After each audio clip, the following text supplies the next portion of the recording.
خب بچه ها به سوال 2 دقت کنین. کدام رابطه همواره درست است؟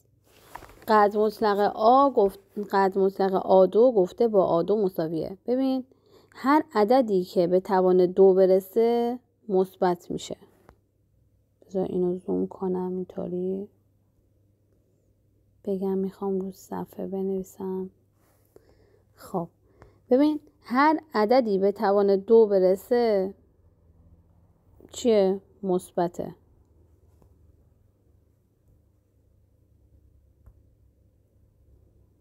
هر عددی به توان 2 برسه میشه مثبت. چرا؟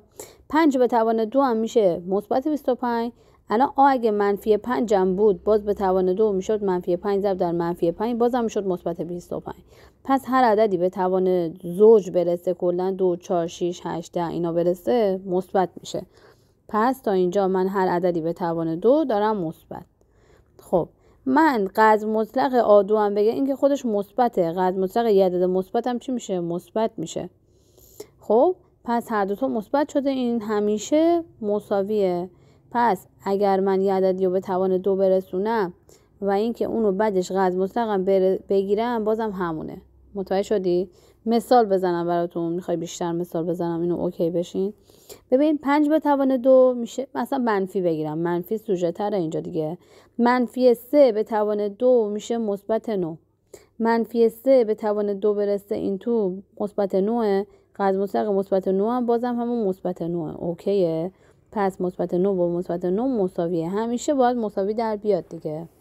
خب ما یه نکته دیگه هم میدونیم، رادیکال A به توان 2 میشه قدر مطلق A. اینو بهتون گفته بودم قبلا تو فیلمام. رادیکال یه چیزی به توان 2 میشه قدر مطلق اون چیز. یعنی اگر یه چیزی مثل این قلبه توی رادیکال بوده و توان 2 داشته، رادیکال یه چیزی به توان 2 بوده، بگو تو اول باید بری تو قدر مطلق.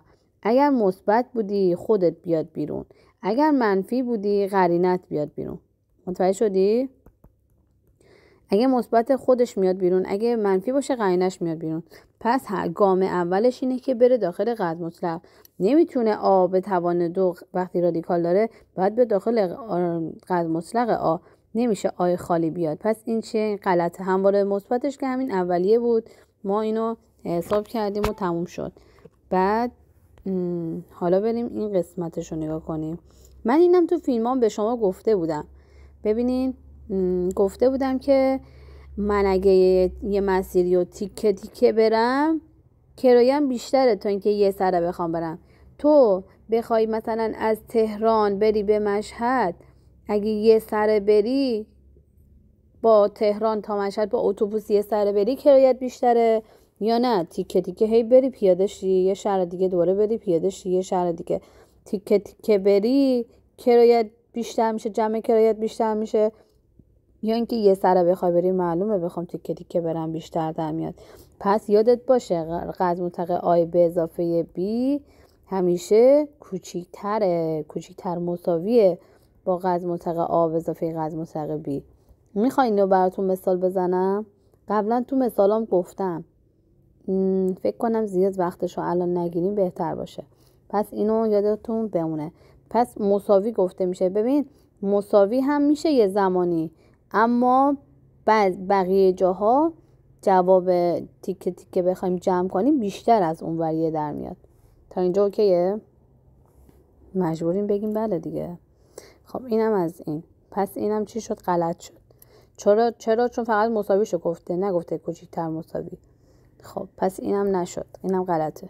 ببینیم بعدی رادیکال 5 یه عدد رادیکالی که جذر دقیق نداره. خب چطور میتونه گویا باشه؟ پس این چیه؟ گنگه. پس عددی که جذر دقیق ندارن عضو گنگن. گنگو چجوری نشون میدیم؟ با کیوپرین نشون میدیم یا با کیوسی نشون میدیم که اکثرا با همین کیوپرین نشون میدن. پس اینم چیه؟ غلطه.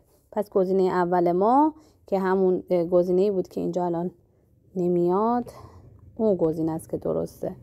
گزینه درستمون پس چیه؟ اینه که همواره درسته. اوکی شد؟